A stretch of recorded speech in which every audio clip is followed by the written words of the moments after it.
This lesson is about valence electrons.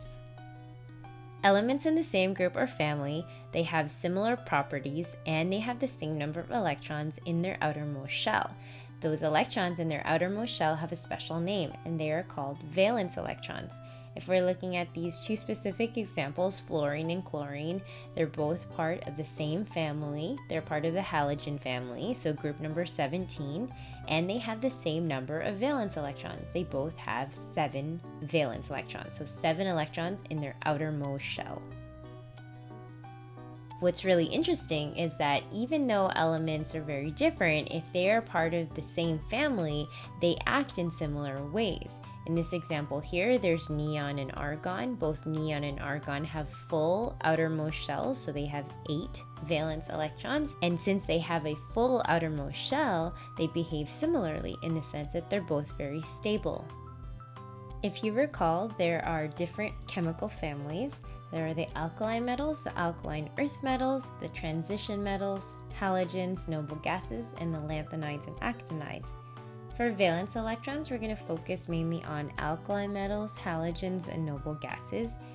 As you know, the different chemical families have varying levels of reactivity. Why are the noble gases so stable? Well, if you're looking at their number of valence electrons, helium has 2, neon has 8, and argon has 8. The one thing that you should notice that they all have in common is that they all have full valence shells.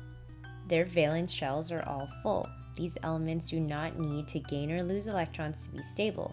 Having a full outer shell means that an element is stable, and so they're unlikely to lose or gain an electron, because if they do, then they'll lose their stability. Why is it that group 1 is so reactive? Well, if you're looking at this periodic table here of 1 to 18, what you'll notice is that within group 1, there's 1 valence electron. And the reason why they're so reactive is because these elements, they desperately want to lose an electron to be stable, because being stable means having a full outer shell.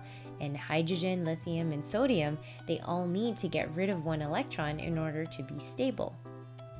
In terms of why are halogens so reactive, if we're looking at our halogens there, so fluorine and chlorine, they both have 7 valence electrons, and in order to have a full outermost shell, you know the second shell can hold 8 electrons, meaning they just need to gain 1 more valence in order to have a full shell. So they're desperately going to want to gain an electron to be stable, because having a full outer shell means that they will be stable. And what you should notice about the valence electrons as you're going from left to right on the periodic table is that there is a trend.